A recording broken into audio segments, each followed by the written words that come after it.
Hello दोस्तों, welcome to global news reporting. दोस्तों, आज मैं आपसे डिस्कस करने वाला हूं फिर से इजराइल के बारे में और फ़िलिस्तीन के बारे में।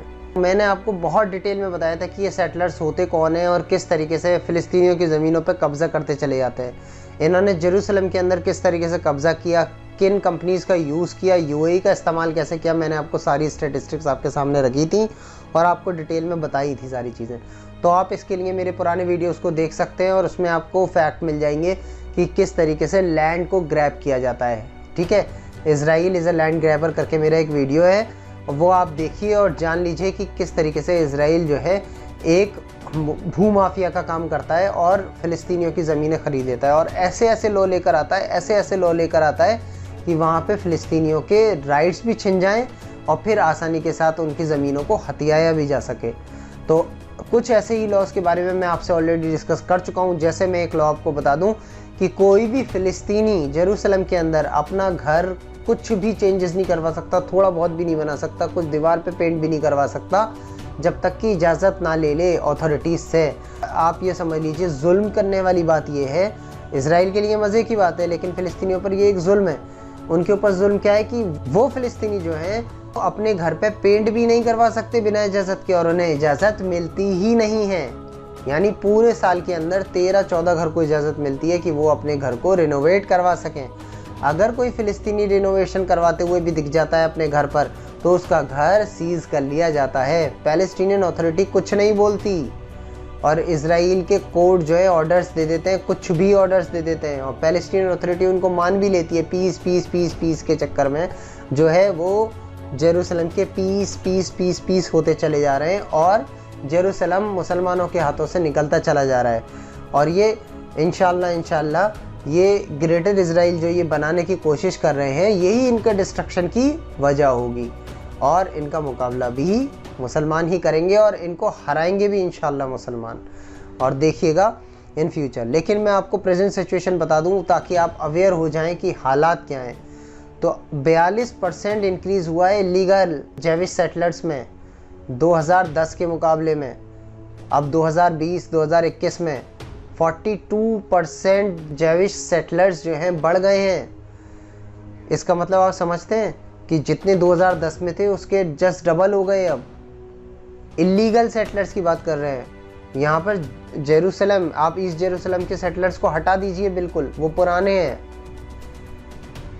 अब जो नए जेविश सेटलर्स आते जा रहे हैं, जो गांव के गांव खाली कराए जा रहे हैं और पूरे उनके लिए बिल्डिंग्स बना दी गई हैं अच्छी अच्छी, और उनको वहाँ सेटल कराया जा रहा है और फ़िलिस्तीनियों को वहाँ से हटाया जा रहा है।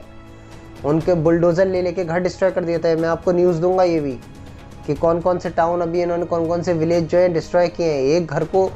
एक विलेज को तो इन्होंने 192 टाइम्स डिस्ट्रॉय किया है, एक विलेज को 184 टाइम्स डिस्ट्रॉय किया है। मैं आपको विलेज के नाम भी दूंगा और ये भी बताऊंगा उन लोगों के साथ ये क्या हाल करते हैं। वाटर सप्लाई काट देते हैं, इलेक्ट्रिसिटी काट देते हैं, सब कुछ काट देते हैं। 42%। और अपने जो सेटलर्स हैं उनके लिए बड़ी बड़ी बिल्डिंग्स बना देते हैं, क्वार्टर्स बना देते हैं और उनको सारी वाटर इलेक्ट्रिसिटी वगैरह की फैसिलिटी पूरी 24 घंटे देते हैं। अब ये देखिए, जो इजराइल में रहते हैं फ़िलिस्तीन के लोग, उनके ह्यूमन राइट्स कैसे छीनते हैं। ये ऐसे छीनते हैं, फ़िलिस्तीन के लिए अलग लॉ बना देते हैं, इजराइल के लिए अलग लॉ बना देते हैं। जैसे मैंने आपको अभी एक एग्जाम्पल दी, इसी तरीके से मैं आपको एक और एग्जाम्पल देता हूँ। गाज़ा स्ट्रिप में रहने वाले 5000 फ़िलिस्तीनी ऐसे हैं। कितने? 5000 फ़िलिस्तीनी गाज़ा स्ट्रिप के अंदर रहने वाले ऐसे हैं जिनके कोई भी आइडेंटिटी डॉक्यूमेंट नहीं है या इजराइल बना के नहीं देता है।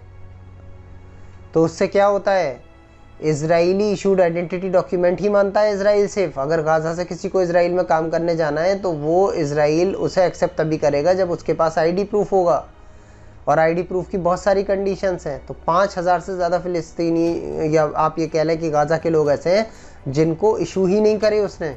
जब इशू नहीं करे आइडेंटिटी कार्ड्स तो वो कहता है हम तुम्हें कोई भी ऐसा राइट, ह्यूमन राइट दे ही नहीं सकते। तो उनको ह्यूमन राइट भी नहीं देते, उनके ह्यूमन राइट छीन लेते हैं। तो उनको ना घर बनाने का एक्सेस, ना वाटर एक्सेस, ना हेल्थ केयर एक्सेस, सारे एक्सेस उनसे छिन जाते हैं। और उसको एक मौका मिल जाता है, वो कह देता है देखो हमारे लॉ में नहीं है तो हम तुम्हें नहीं दे रहे, तो हम कुछ गलत नहीं कर रहे, हम तो सही कर रहे हैं। कोर्ट भी नहीं जा सकता वो बंदा, मकान भी नहीं बना सकता अपना, क्योंकि उसके पास आइडेंटिटी डॉक्यूमेंट्स नहीं है। कितनी भी जॉब कर ले, कुछ भी कमा ले, मकान नहीं बना सकता, ऑफिशियली कुछ नहीं खरीद सकता है, इंश्योरेंस नहीं करा सकता, हेल्थ इंश्योरेंस नहीं करा सकता, कार नहीं खरीद सकता, गाड़ी नहीं खरीद सकता, लाइसेंस नहीं बनवा सकता। तो ये हालत है। ये पैलेस्टाइन की जो टेरिटरी है, ऑक्युपाइड टेरिटरी है, इसमें वेस्ट बैंक के जो गांव हैं उनमें उनको आइडेंटिटी नहीं दी जा रही और रिफ्यूजीज़ का स्टेटस दे दिया जाता है बाद में।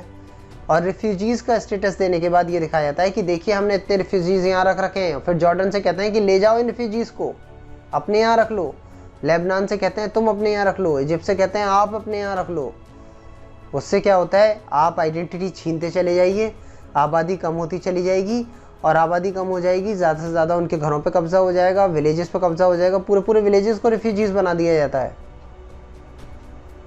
तो दोस्तों, अगर आप जानना चाहते हैं कि किन किन गाँवों को इन्होंने इस तरीके से तबाह किया है और उनको रेफ्यूजीज़ बना के रख दिया ओनर से, तो आप मेरी वीडियोस को देखते रहिए, मेरे चैनल को सब्सक्राइब करिए, मेरी वीडियो को लाइक करिए, शेयर करिए और ज़्यादा से ज़्यादा लोगों तक इसको पहुंचाइए ताकि लोग अवेयर हों कि इजराइल क्या कर रहा है, कितना जुल्म फैला रहा है। अफ़गानिस्तान की बात तो गई, अब उन्होंने गवर्नमेंट बना ली, अब आपको आना पड़ेगा उधर से उठकर इधर और देखना होगा कि कितना जुल्म हो रहा है।